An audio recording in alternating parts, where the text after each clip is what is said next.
A silent garage on the outskirts of Phoenix stood marked by oil stains that had soaked in through countless years. Old tools hung on the wall, quiet as witnesses to a life built on hardship. And in the middle of all that decay, a woman made a living fixing machines, not fixing people.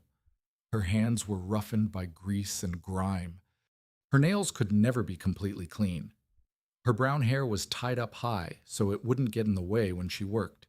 She was Riley Hayes, the heir to a garage drowning in debt and a heart that had grown far too familiar with loneliness. But that day, when she bent down to inspect the engine of a glossy black Escalade, she saw something that wouldn't let her look away. A little girl sitting in the back seat. The girl couldn't walk. Her legs lay motionless beneath a thin cashmere blanket, quiet as if they had given up hope a long time ago. But the girl's eyes, those sharp gray eyes exactly like her father's, followed everything. Curious, alert, unusually intelligent. Their eyes met for a single instant. The girl didn't look embarrassed. She didn't beg for pity. She just looked as if asking, "Do you really see me?" And Riley did see her.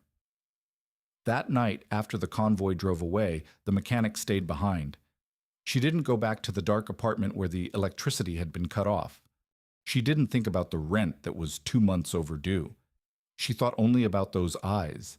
She dug through the scrap pile, an old hinge from a broken door, a rusty spring from an abandoned car, a length of wasted iron, leftover bolts, foam padding from a motorcycle seat no one ever came to claim, the kind of things nobody wanted, but in Riley's hands, they started to mean something.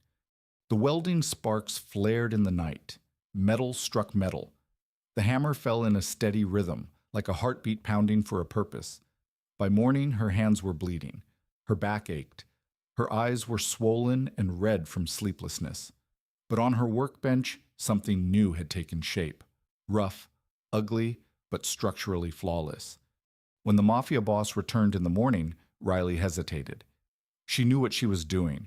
She knew who the man in front of her was. Vincent Russo, the one who made all of Phoenix tremble. One wrong word could make her disappear without anyone asking questions. But then she remembered the little girl's eyes, and she spoke. "I can try something with your daughter." The air froze. A bodyguard's hand moved toward his hip. Vincent Russo stared at her with an intensity that could freeze the Arizona desert. He almost said no, almost. But then from inside the vehicle, a small voice called out, "Dad, what does she want to do?"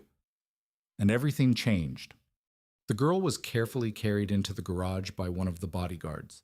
She was placed into a crude support frame built from scrap. Her legs trembled, not because they were moving, but because her entire body was adjusting to the impossible. Then, little by little, she rose. One step, then another. "Dad, Dad, I'm walking." The whole garage fell silent. The most powerful Mafia boss in Phoenix stood rooted to the spot, tears rolling down his cheeks. A bodyguard turned away, secretly wiping his eyes. And Riley, a poor girl with nothing but calloused hands, stood there watching the miracle she had just made. Because she didn't only fix a car, she built a future. And the man standing there watching had enough power to change her life forever.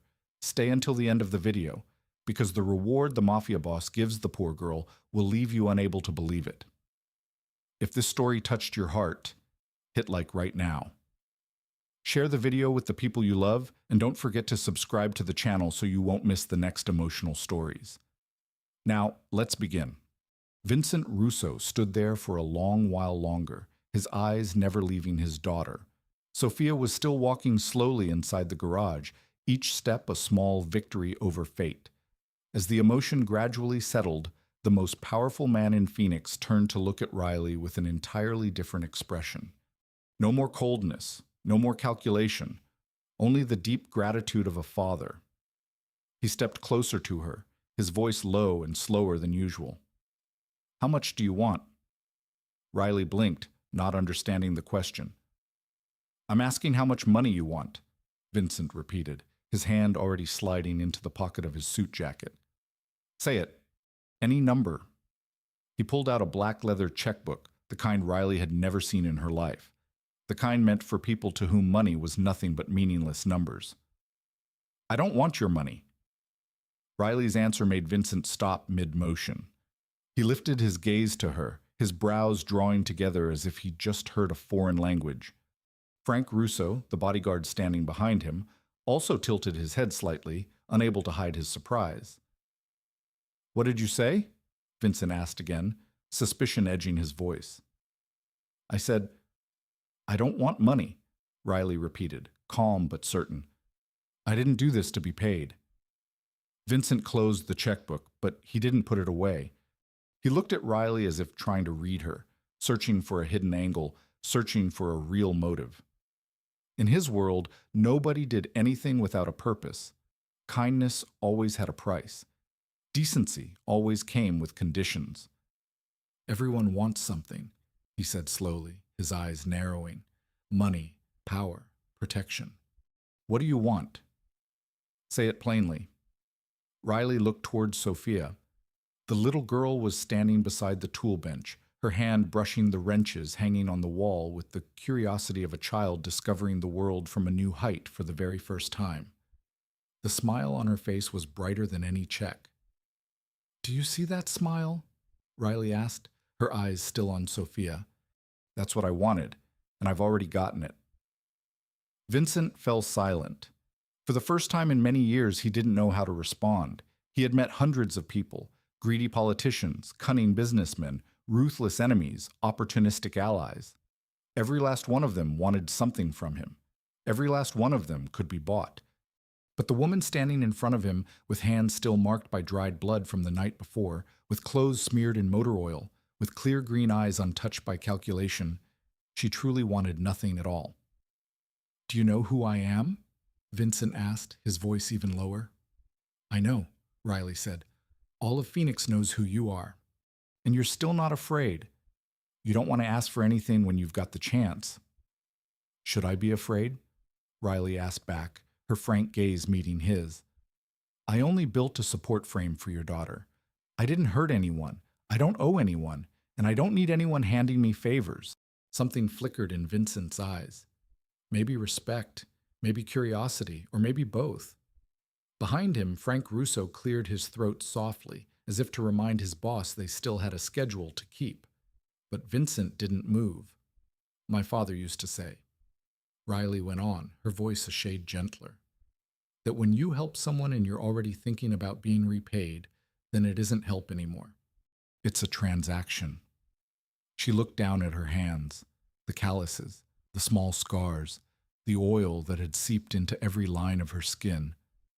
I did it because the little girl needed it, because I could do it. Sometimes that's reason enough. Vincent nodded slowly. My wife used to say that too. Catherine always said, the most important things in life are the things without a price. He fell quiet for a moment, then added, his voice light as breath. You're like her, Riley Hayes. Not in how you look, in how you see the world, in how you look at my daughter. Riley didn't know how to respond to that comparison. She simply stood there looking into the garage where Sophia was still absorbed in exploring every corner on trembling legs, filled with determination. And in that moment, Vincent Russo realized this wasn't an ordinary encounter. The poor woman in this run-down garage possessed something his money could never buy, a heart with no price. Sophia stopped in front of the tool bench, her gray eyes lighting up as she studied the wrenches arranged in order from smallest to largest. She reached out and touched one, feeling the cold of the metal against her fingertips. For the past years, her world had been limited to the height of a wheelchair. Everything was too high, too far, too out of reach. But now, standing in this crude support frame, she could touch things she had only been able to look at from a distance before. What did you make this out of? Sophia asked, her voice brimming with curiosity. She turned to Riley, her eyes unable to hide her excitement. Riley stepped closer and pointed to each part of the frame. The main structure came from an old hospital bed someone threw out ago. It's light, but it's very strong. She wasn't looking with pity or hollow. She wasn't looking with pity or hollow gratitude. She was looking with the focus of someone learning, analyzing, trying to understand how it worked. How did you know how to design it? Sophia asked next. I mean, how did you know where to put the handles? How tall to make the frame? What angle to set it at? Riley was slightly surprised by the question. These weren't the questions of an ordinary child. These were the questions of someone with a technical mind. I watched you yesterday, Riley explained. When you were sitting in the car, I noticed how you kept your balance, how you held on to the seat when the car turned, how your weight was distributed. From that, I could estimate where you needed support and how much. Sophia was quiet for a moment, then she spoke softly. Nobody's ever done that. Done what? Riley asked. Watched me? Sophia replied, her voice trembling a little. The doctors only look at x-rays and test results. The specialists only take measurements and fill out forms. Nobody really looks at me, at how I move, how I adapt. She paused, blinking quickly, as if trying to stop something from spilling over. You're the first person who's seen me, really seen me. Riley felt her chest tighten. She understood that feeling, the feeling of being forgotten, the feeling of existing and yet being invisible in other people's eyes. She had lived with that feeling for years since her father died. Since Garrett walked away? Since she became the crazy girl doing a man's job in the neighbor's eyes? You know, Riley said gently, my dad used to say something like that. He said, machines don't care if you're a man or a woman. They only care whether you understand them. People are the complicated ones. They judge. They condemn. They look down on you. But don't let that stop you from doing what's right. She stood, her legs still trembling, but her voice steady. And then I found out I was pregnant, and I realized that if I stayed, my children would grow up in that cage. They would witness late-night meetings you never explained. They would see blood on your shirts that the cleaners never fully got out. They would learn that violence is how problems get solved. You think you can keep my children away from that? You think Dante? The same way you thought you could keep me away from it, but darkness seeps into everything you touch. I don't want my children growing up in violence. I don't want them thinking it's normal.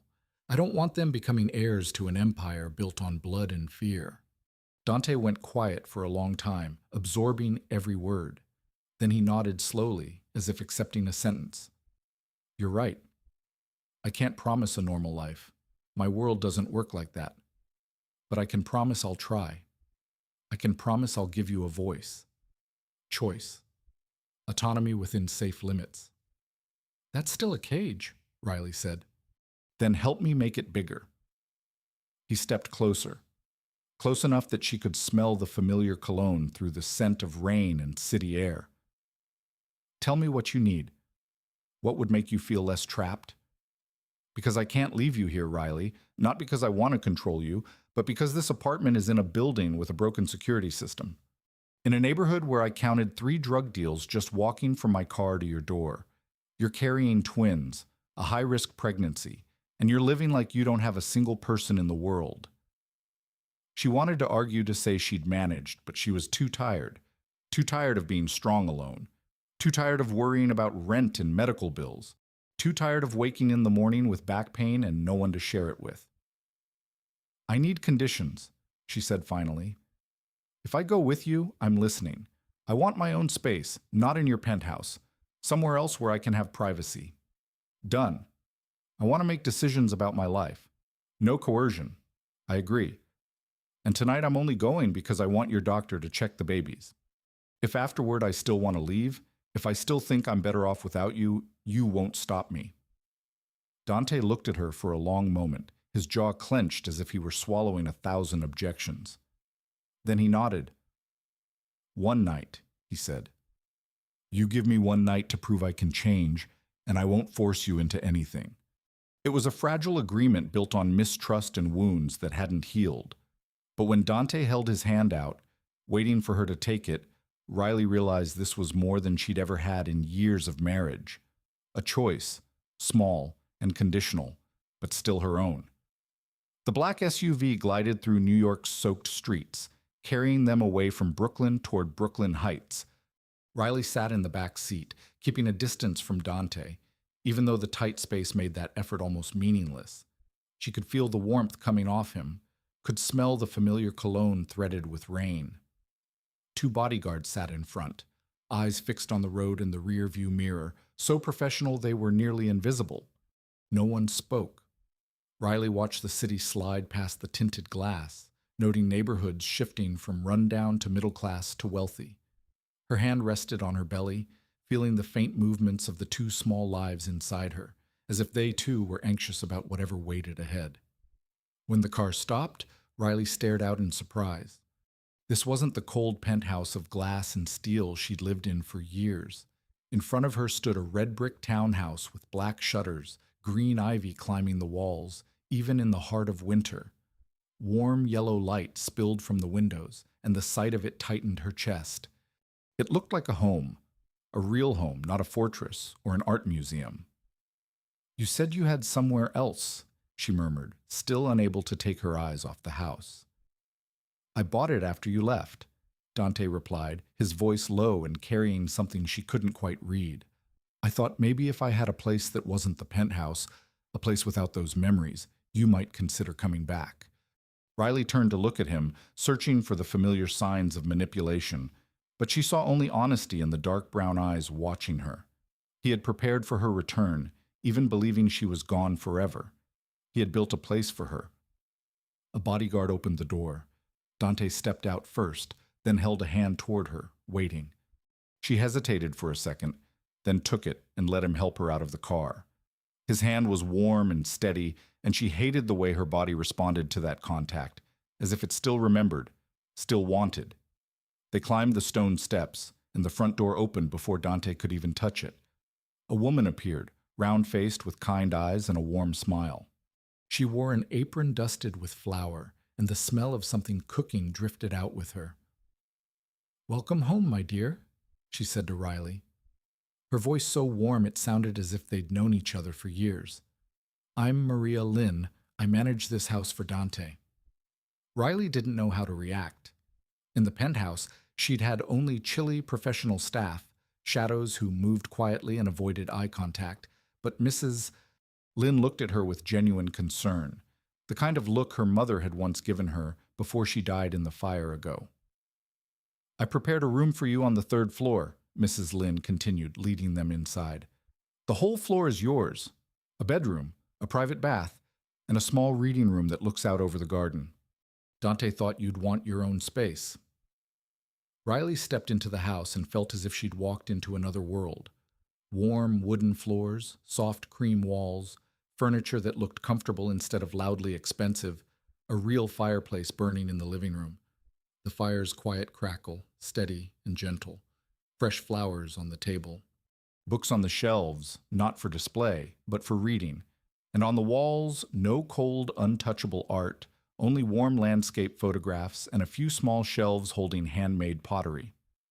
"I have hot soup in the kitchen," Mrs. Lynn said, her hand settling naturally on Riley's shoulder, as if they were family and fresh-baked bread. "You need to eat something before the doctor arrives." Dante remained in the doorway, not following her in, giving her space to adjust. And in that moment, with the warmth of the house wrapping around her and the scent of a home-cooked meal in the air, Riley felt something crack in the wall she'd built around her heart. The clock on the 3rd-floor bedroom wall read late, and Riley was still tossing and turning on the softest bed she'd slept in for months. The room looked like something out of a magazine with Egyptian cotton sheets and thick blackout curtains, but her mind wouldn't settle. She thought about the shabby Brooklyn apartment, about the life she'd built from ashes, about how all of it had collapsed in only a few hours. And she thought about Dante in the room across the hall, only one hallway away, and yet as distant as if he belonged to another world.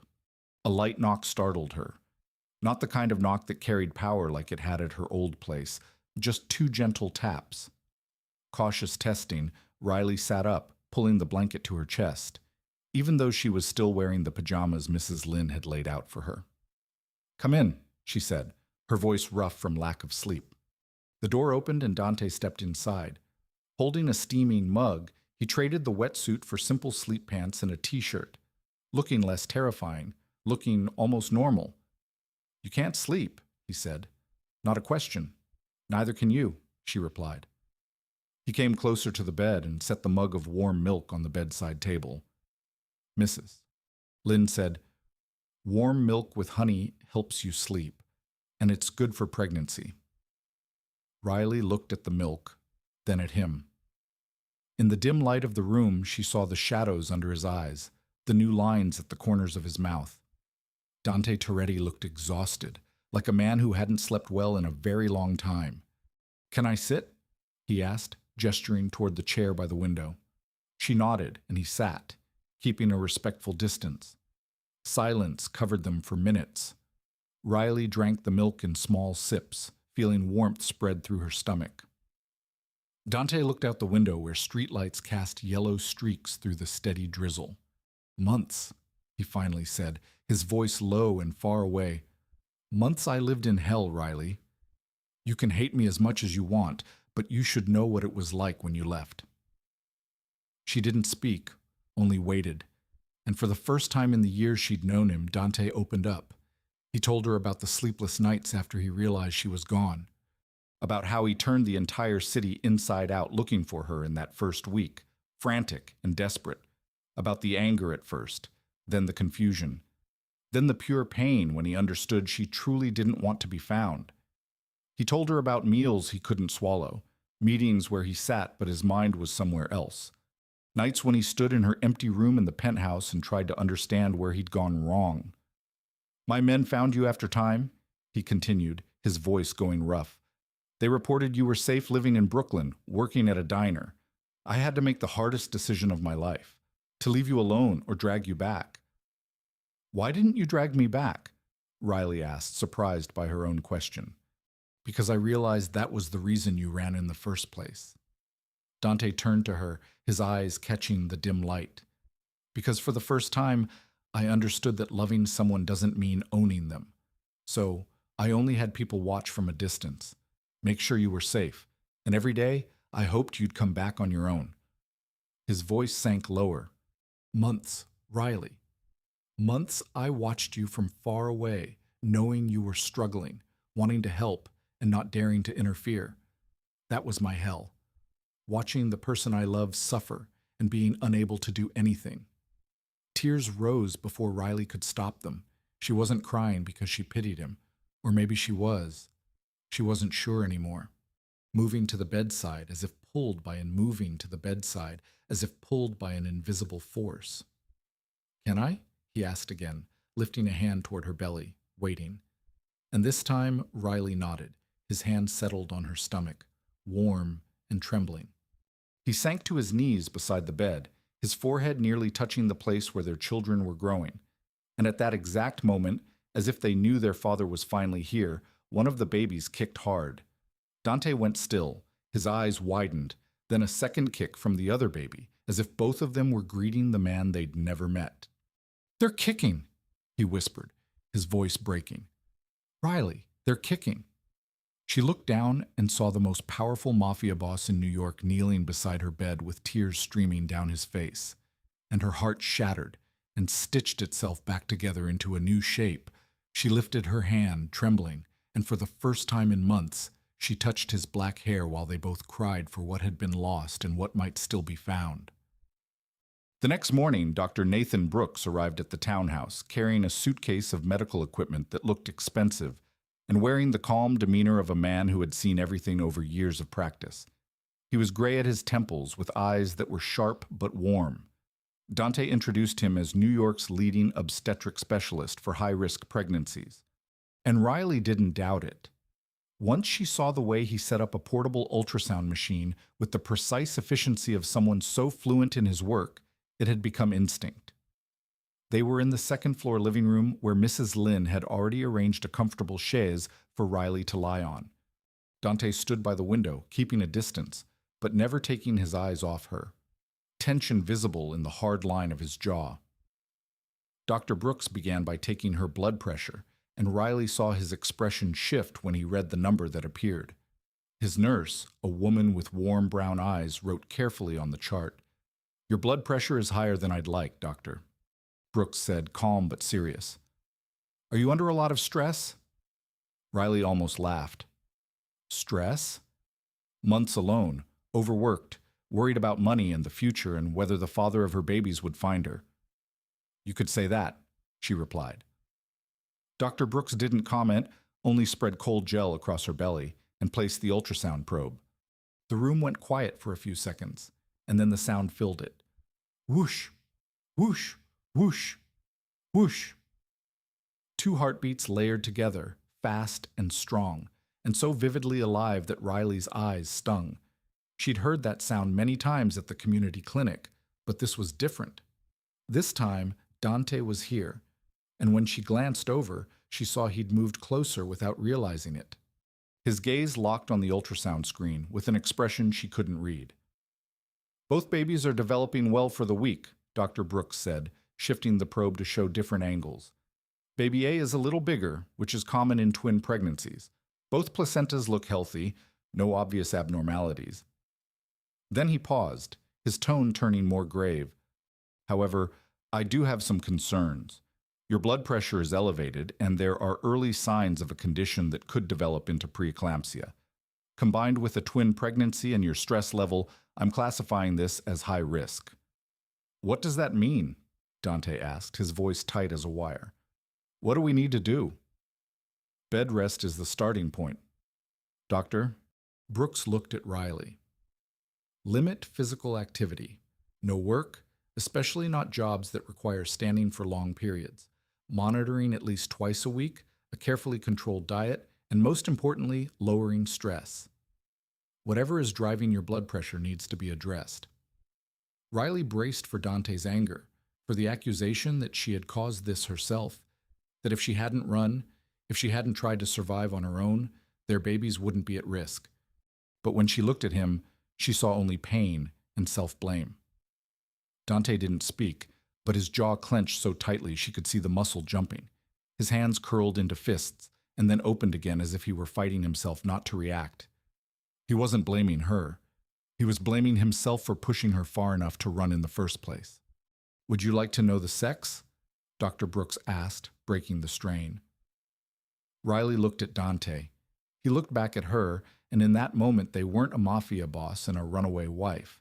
They were simply two people about to become parents standing at one of the most important moments of their lives. Yes, they said at the same time, and Dr. Brooks smiled for the first time since he arrived. He adjusted the probe, searching for the right angle. Baby A is a girl, and baby B, he paused for a beat, is also a girl. Congratulations, twin girls. Girls, Dante whispered, his voice shaking.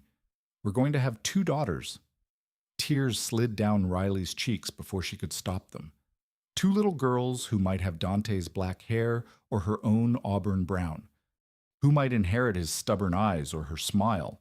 Who would grow up in love and live if they could keep them safe? Have you thought about names? Dante asked, moving to the side of the chaise, dropping to his knees so he was level with her. I want to name one after my mother, Riley said, her voice thick. Isabella, that was her name. Isabella Rossi, Dante repeated, as if tasting each syllable. Perfect. And the other baby? I want you to choose. He went quiet for a moment, eyes on the ultrasound screen where 2 tiny shapes were curled beside each other. Lucia, he said finally, his voice turning rough. After my mother. She would have loved you, Riley. She did love you, and she would want to be remembered through her granddaughter, Isabella and Lucia Rossi. 2 names chosen to honor women who were gone, but whose love remained. And for the first time since Riley ran ago, she felt a fragile thread of hope that maybe, just maybe, they could do this together. Weeks passed in a peace Riley hadn't believed could exist in Dante Toretti's world. True to his promise, he kept his distance, knocked before stepping into any space she occupied, asked for her input instead of issuing orders. Every morning when she woke, fresh flowers were waiting on the table beside the bed, a different bouquet each day, as if someone were trying to learn what kind she loved. Her prenatal vitamins sat beside a glass of freshly squeezed orange juice, and Mrs. Lynn always had a hot breakfast ready the moment Riley came downstairs. Her blood pressure slowly steadied under Dr. Brooks' care. The babies grew strong with each ultrasound, and Riley began to feel herself relax, little by little, like a fist slowly unclenching after being tight for too long. Dante started sharing pieces of his work, the legal side of it, real estate deals and investments she'd never been allowed to know about when she lived in the penthouse. They ate dinner together every night, talking about everything and nothing, rebuilding the thread that had been cut. And late at night, when neither of them could sleep, they sat in the library. Dante reading to her in that deep, warm voice, sometimes poetry, sometimes the fairy tales she'd loved as a child. On the day, Dante told her there was something he wanted to show her. She followed him down to the basement, a place she had never entered, through a door that required a fingerprint and a code to unlock. Inside was his office, exactly as she'd imagined. Leather furniture, dark wood, computer screens showing security cameras from all over the house. But none of that made her freeze. The wall did. The wall across from the doorway was covered with hundreds of photographs. Photos of her. Riley walking to the diner where she worked. Riley buying groceries at a discount store. Riley sitting in a park reading. Riley standing outside the clinic. A hand on her belly that was only beginning to round. Every photo had a date and time stamp spanning the entire time she'd been gone. "You're insane," she whispered, her voice shaking as she turned back to him. "You followed me the whole time. I thought I was free, thought I'd escaped. But you knew where I was every second of every day." "I needed to know you were safe," Dante replied, not a trace of remorse in his voice. "After you left, I nearly lost my mind. I couldn't eat, couldn't sleep, couldn't focus on anything. My people started to worry, so I had you watched just to observe, to make sure nothing happened to you. That's all. That's an invasion of privacy. That's obsession. That's madness." "I know." He stepped closer to the wall, his finger brushing a photo of her laughing with a coworker at the diner. "But look at this." He pointed to one photo marked with a date from earlier. She was standing outside the clinic, her hand on her belly. I knew Riley, not consciously, but some part of me understood what that meant. "My people reported you went to an obstetrics clinic more than once. I told them to back off, that you deserved privacy, but deep down, I knew." "Why are you showing me this?" she asked. "You could have hidden it forever, because you said you wanted honesty." Dante turned to her, his dark eyes holding something she couldn't read. "Because if we're going to rebuild from the beginning, you need to know who I am. I'm the man who will track you through hell. If that's the only way to keep you safe. I'm the man who can't let you go even when you ask. I'm the man who will burn this world down if anyone dares to touch you or our children." "Is that love or obsession?" Riley asked. "Maybe both," Dante admitted. "I don't know where the line is anymore. I only know that time without you was hell, and I'll do anything not to live through that again." Riley stared at the wall of photographs, proof of a frightening obsession and proof of a love that couldn't be extinguished. And she realized standing in that secret room that she was in love with a man who didn't know how to love in a normal way. The question was whether she could accept that. Riley was still standing in front of the wall of photographs when Dante spoke, his voice dropping in a way she'd learned was the sign of bad news. "There's something else I need to tell you. That's why I'm showing you this room today." She turned to him, her heart beating faster. The expression on Dante's face had shifted from the open, vulnerable honesty of a few minutes ago into something harder, more dangerous. This was the Mafia boss, not the man who'd knelt by her bed and cried when he felt his daughter's kick for the first time. "Victor Santino," he said, and that name seemed to make the air in the room turn a few degrees colder. "One of my oldest enemies. He's been consolidating power while I was distracted, looking for you for time. And now he knows about you." "About the pregnancy." Riley's stomach tightened. "How does he know?"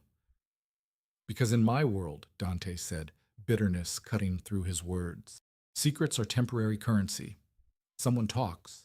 Someone always talks. He knows you're carrying twins. He knows you're living here with me, and he's making threats." Dante crossed to the desk, opened a drawer, and pulled out an envelope. Inside were photographs, but not the kind on the wall. These were shots of her walking in the garden behind the townhouse, taken from far away through a telephoto lens, her belly unmistakable in the sunlight. "What does he want?" Riley asked, her voice trembling even as she fought to keep control. "The East Side shipping routes."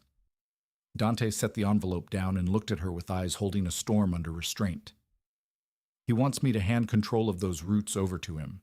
If I don't, he's threatening to hurt you and the babies. Then give them to him, Riley said immediately. If that's all it takes to keep us safe. It's not that simple. Dante shook his head, exhaustion written across his face. Those routes are how I keep drugs out of some of the poorest neighborhoods in this city. Other crews want to use them to move heroin, fentanyl, things that are killing thousands every year. I control those routes not to make money, but to make sure they aren't used for destruction. If I hand them to Santino, he'll open the floodgates. Schools, parks, playgrounds, all of it will be saturated. Hundreds of people will die, maybe thousands. Riley sank into the nearest chair, her legs no longer willing to hold her. For the first time, she truly understood the complexity of Dante's world. Not black and white the way she'd always believed, not only criminals and victims. There were gray zones she'd never imagined, where a mafia boss could be the one protecting poor neighborhoods from something even more toxic. So, what will you do? She asked softly. I have a meeting with him tomorrow night. Dante's voice stayed measured. Neutral ground with a mediator. I'll negotiate something that can protect you and keep those roots out of his hands, and if the negotiation fails... Dante went silent for a long time, and that silence said more than any words could. Then he moved to her and knelt in front of her the way he had the first night, taking her hands in his. I need you to do one thing for me. Anything that's within my power, marry me again. Riley stared at him, not sure she'd heard correctly. You want to get married while someone is threatening to kill me. I want to get married because if anything happens to me tomorrow night, you and the babies need legal protection. His words were steady, but something raw lived underneath them. My will, my assets, my legitimate businesses. Everything is set up to go to my wife, not my ex-wife.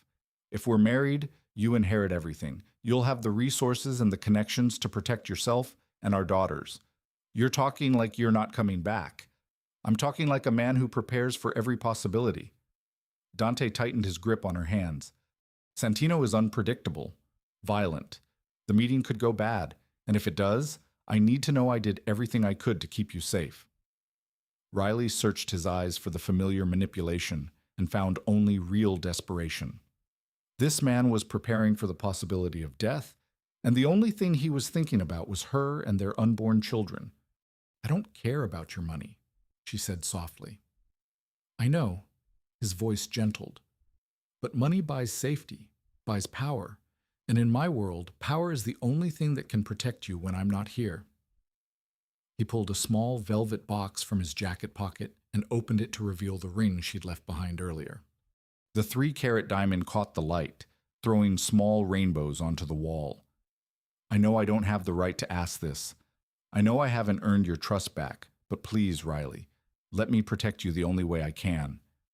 And looking into his eyes, seeing the fear hidden beneath his controlled exterior, the desperate love in that gaze, Riley realized she couldn't say no. All right, Riley said, her voice steadier than she felt. I'll marry you, but not for the money, not for legal protection, not for any practical reason you just gave me. Dante stared at her, dark brown eyes flickering with confusion. Then why? Because I still love you, she admitted, and saying the words felt like dropping the weight she'd been carrying for time. I ran because I was afraid of your world, afraid of the cage you built around me, afraid of the violence and the secrets. But I never stopped loving you. And if tomorrow could be your last day, I don't want you facing it without knowing that. Dante rose and pulled her into his arms with a gentleness she'd forgotten he could possess.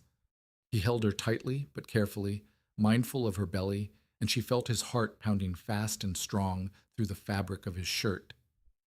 I love you, he whispered into her hair. I've always loved you, even when I loved you the wrong way.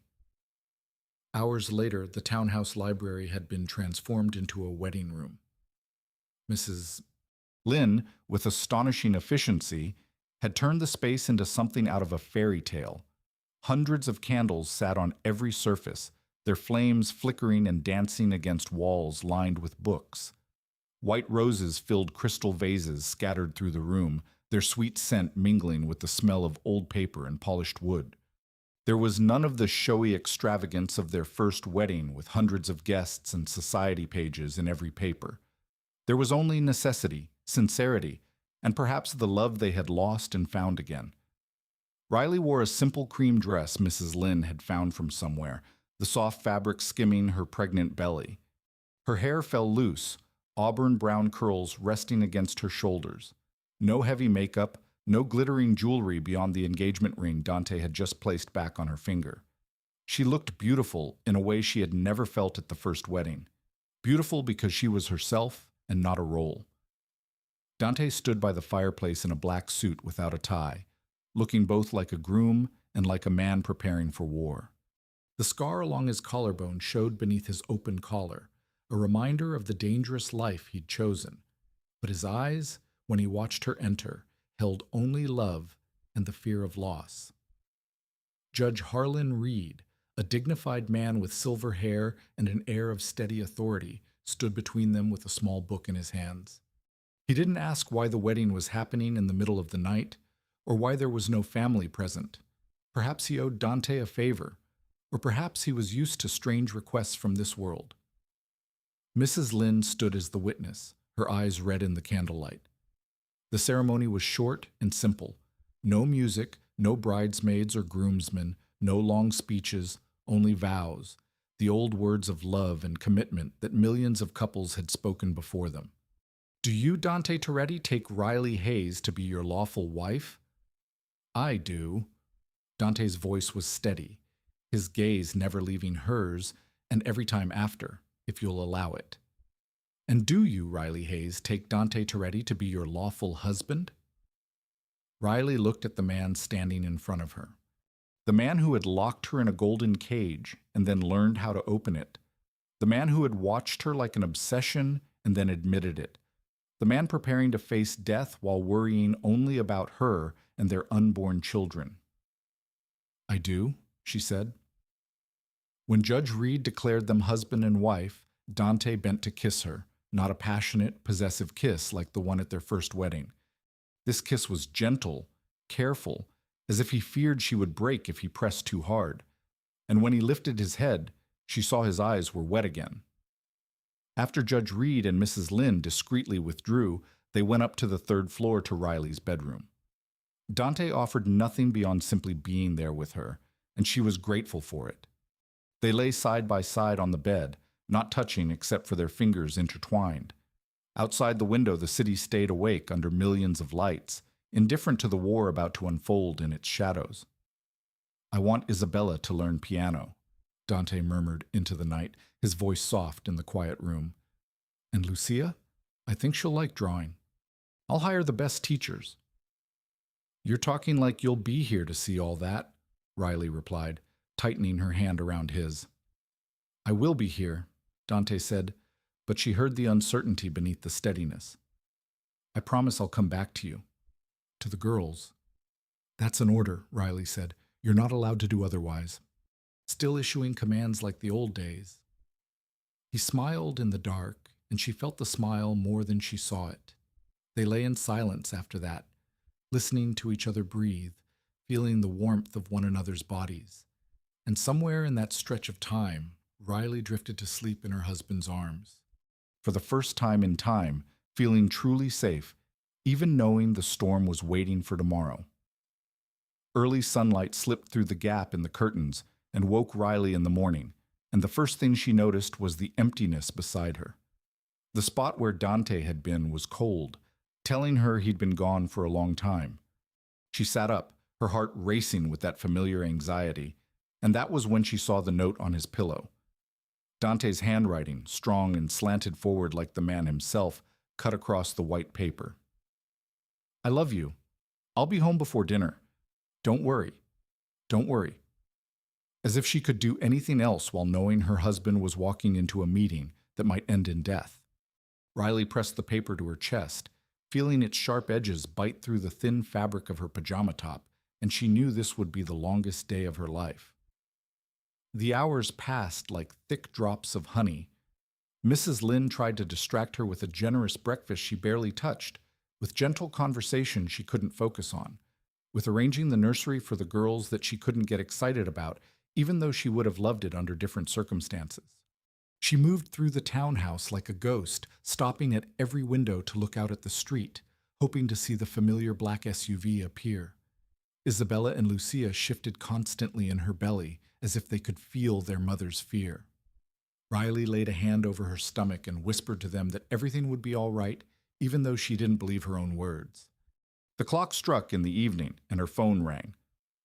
Lenox Hill Hospital's number lit up on the screen, and her heart stopped for one endless beat. Mrs. Toretti. A professional female voice came through the line. Your husband has been brought to our hospital. You're listed as the emergency contact. The world tipped under her feet. What happened? Is he all right?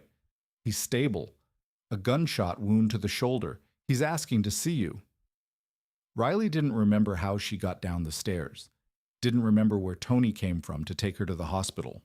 Didn't remember what Mrs. Lynn said as she hurried after her to the door. All she knew was the pure panic flooding her veins and the wordless prayer that he had to live. He had to live. He'd promised he'd come home. On the way, Tony told her what had happened, his voice tense but controlled. The meeting had taken place in an abandoned warehouse at the docks, neutral ground both sides had agreed to. Dante arrived with his team. Santino arrived with his. The negotiations started tense and only got worse. Santino demanded too much. Dante refused to surrender the shipping routes. He proposed an alternative, Tony said, eyes fixed on the road. A deal that would give Santino certain benefits without impacting the neighborhoods. But Santino didn't want compromise. He wanted everything or nothing. Then what? Riley asked, her voice shaking. Santino pulled a gun. Out of nowhere, in the middle of the negotiation, no warning. He shot the boss before anyone could react. Bullet to the right shoulder. Our men locked it down immediately, but the blood, there was a lot of blood. And Santino, the FBI, showed up. Tony allowed himself a small smile, though it didn't reach his eyes. Turns out the boss arranged it in advance. He knew Santino might do something insane, so he contacted someone he knew in the FBI. Santino was wanted on multiple federal charges, and the boss made sure they knew exactly where to find him. Santino was taken into custody on the spot. He's finished. Dante had planned for everything. Even the possibility of being shot, he'd had a contingency. He'd contacted the FBI, arranged for his enemy to be arrested no matter how the negotiation ended. That was Dante Toretti, always 3 steps ahead, even with blood running from his shoulder. The car stopped in front of the hospital, and Riley ran inside, despite the weight of her belly pulling at every step. The hallway blurred. The elevator moved too slowly. And then she stood outside his room, her hand trembling on the handle, her heart pounding like it might burst. She drew a deep breath and stepped in. Dante sat up in the hospital bed, his back propped against stacked pillows, his right shoulder wrapped in white bandages, already stained with a thin rim of red at the edges. His face was pale beneath his tan, his lips dry, his eyes exhausted. But he was alive. He was breathing. He was looking at her with those dark brown eyes. She'd thought she might never see again. You came, he said, his voice weak, but still his voice, still the Dante who was hers. Riley couldn't speak. She crossed the room in a few steps, ignored the visitor's chair, ignored every instinct for caution, and threw herself into him. She held him tight, careful of the injured shoulder, but firm enough that he'd feel it. She was here. She was real. She wasn't going anywhere. And then she cried. The tears she'd swallowed all day finally broke free, soaking the shoulder of his hospital gown. She cried from fear, from relief, from anger, from love. All the tangled emotions she couldn't separate.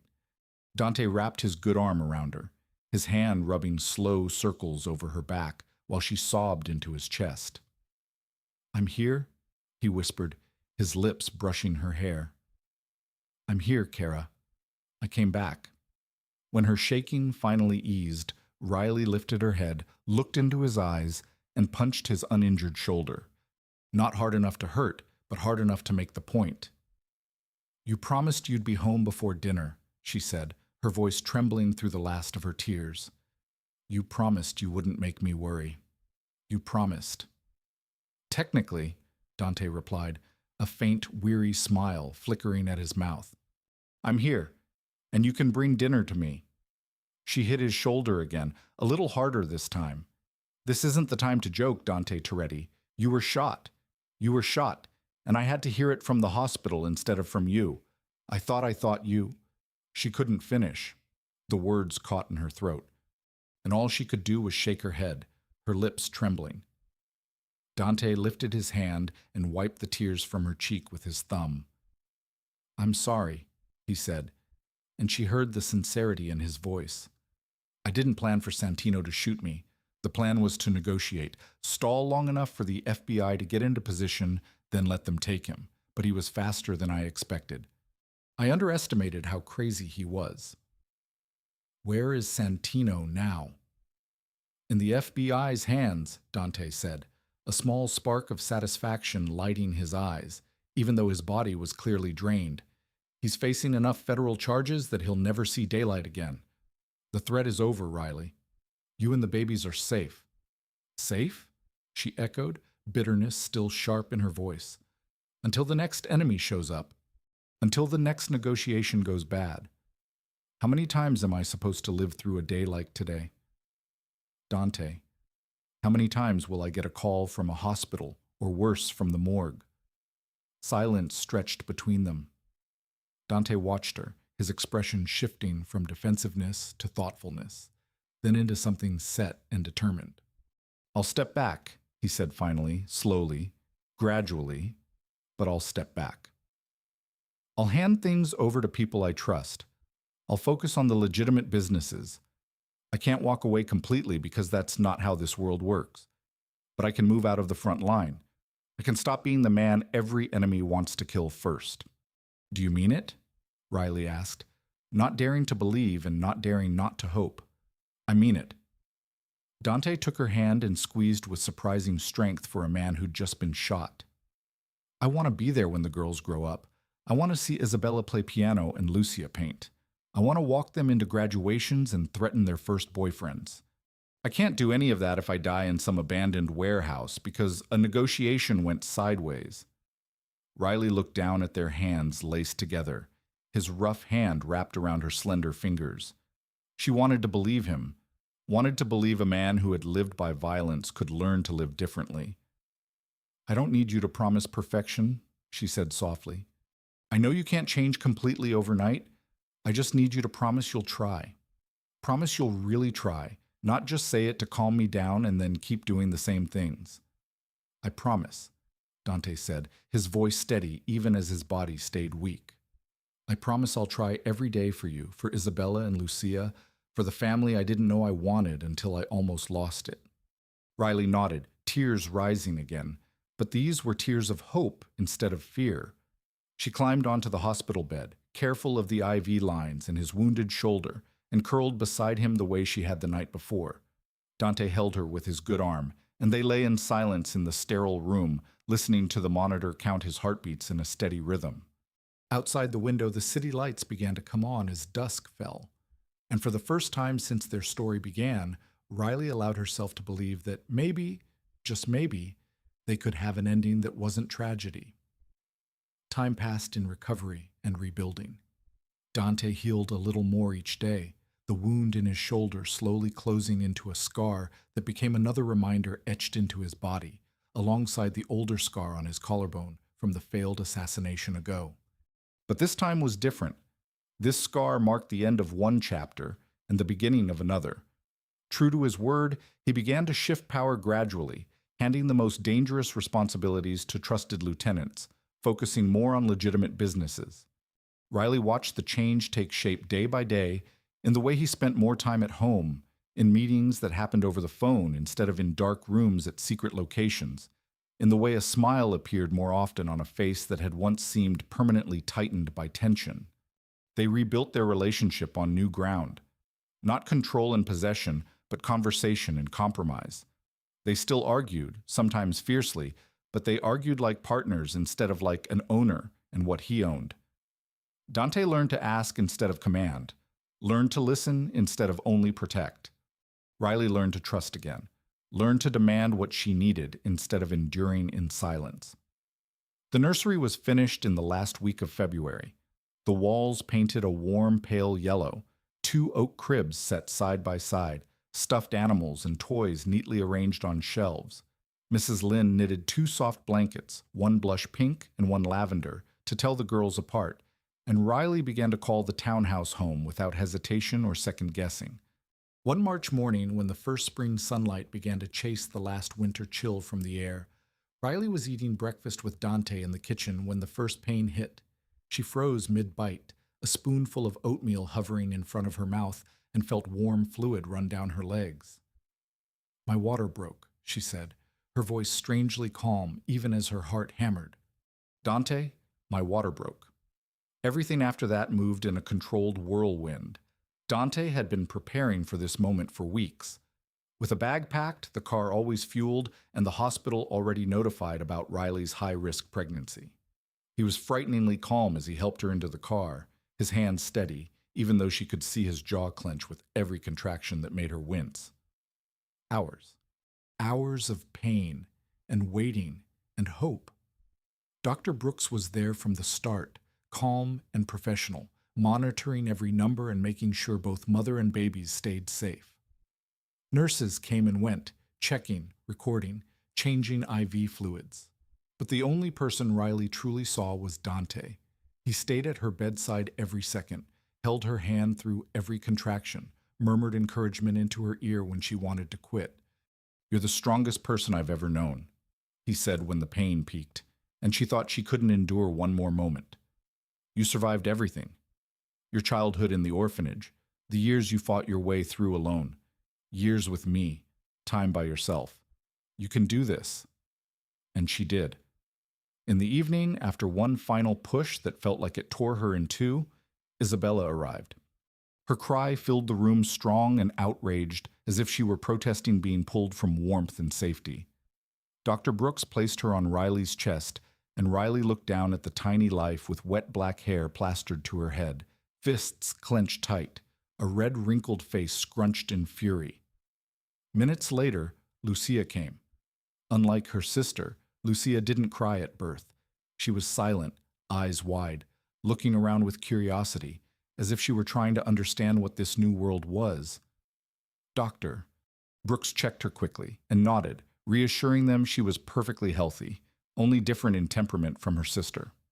Riley held both girls in her arms, Isabella still whimpering and Lucia still watching, and she felt her heart stretch to hold a love she hadn't known could exist.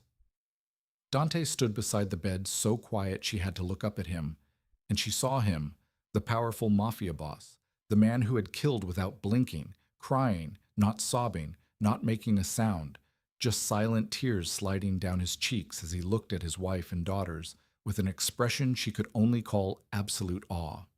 "Do you want to hold them?" she asked softly. Dante nodded, unable to find words. A nurse helped place Isabella in his arms first, guiding him on how to support her head and lift her small body. He stared down at his daughter, his fingers trembling as they brushed her cheek, and Riley saw his lips move, whispering words in Italian she couldn't understand, but she knew they were promises. Then he switched to Lucia. The baby stayed quiet, still watching, eyes dark and identical to her father's. Dante bent and kissed her forehead, his tears dropping onto the blanket wrapped around her. And in that moment, Riley knew that despite everything that had happened, despite the pain and fear and time of running, she had made the right choice by coming back. The first days with two newborns were a kind of chaos Riley had never been able to imagine. Sleep became a luxury measured in broken scraps. Isabella's cries would rise the moment Lucia finally drifted off, and then Lucia would wake just as Isabella settled, as if the sisters had secretly planned it to make sure their parents never truly rested. But it was also the sweetest chaos she had ever lived through. Dante, against every expectation Riley carried, didn't step back from the challenge. She woke in the morning on the third night after they came home from the hospital, found the space beside her empty, and discovered him in the nursery.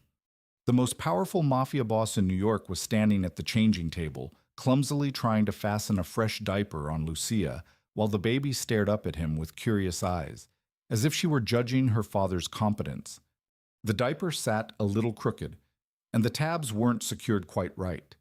But Dante smiled at his daughter, spoke to her in soft Italian, and Riley stood in the doorway with her heart melting. He wasn't perfect. He was still the controlling, overprotective man he'd always been. Still had moments when he slipped back into old instincts when faced with threat or uncertainty.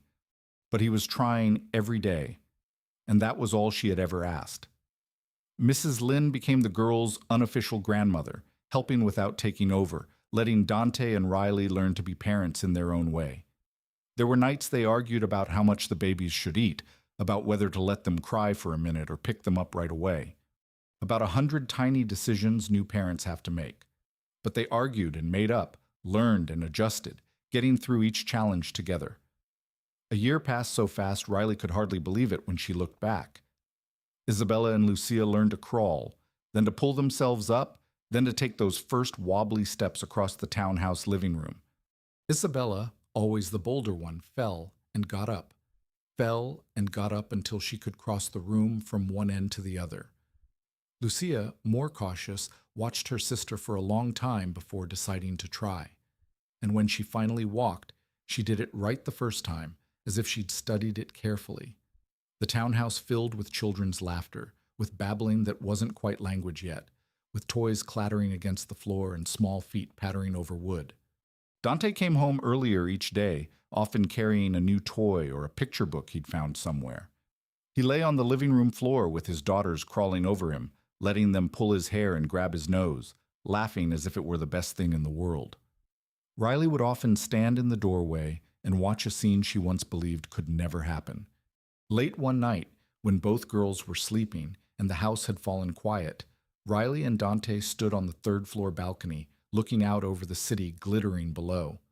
Her shoulder leaned into his warmth pushing back the cool edge of a spring night.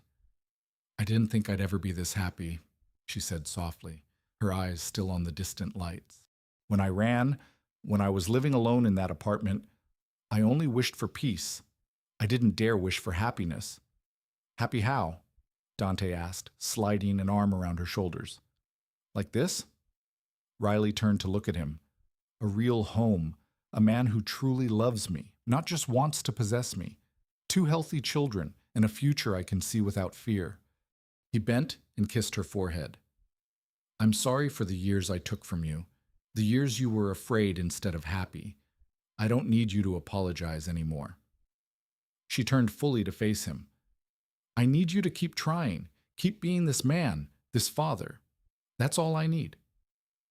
They stood like that for a long time, holding each other in the dark, listening to each other breathe, and to the distant sound of a city that never slept inside the house through the baby monitor sitting on the balcony table. They could hear Isabella and Lucia's steady breathing, those 2 small lives that had changed everything. This wasn't a fairy tale, Riley thought as she leaned into her husband's arms. There was no perfect prince and no spotless castle. Dante was still a dangerous man with a bloody past. She still carried scars from an orphan childhood and years trapped in a golden cage. Their relationship still demanded effort every day, still held hard moments and disagreements. But this was better than a fairy tale, because it was real, not perfect, but honest. Not easy, but worth fighting for. They had rebuilt from ashes, 1 brick at a time. And the home they'd made might not glitter like a storybook castle, but it was solid. It was warm. It was theirs. And that Riley realized as she lifted her eyes to the few stars visible through the city's glow was what made it perfect. Riley and Dante's story closed here. A journey from darkness into light, from fear into trust, from loneliness into family. The lesson they left us was about forgiveness and second chances, about how real love isn't always perfect, but it's worth choosing day after day, about how the past doesn't define the future, and every person is capable of change if they truly want it. Dear friends, if this story touched your heart, please give us a like to support the channel. Share this video with friends who love emotional stories so they can enjoy it too. And if you haven't subscribed yet, tap subscribe and turn on notifications so you don't miss new videos every day. We'd truly love to hear what you feel deep in your heart. What did you think of Riley and Dante's story? Have you ever lived through a moment when love and trust were tested? Share your thoughts in the comments below. We'll read and reply to every single one. Finally, we wish all of you watching this video good health, a joyful life, and a heart full of love each day. We hope you find peace within yourself and happiness in the simplest things. Goodbye for now, and we'll see you in the next video.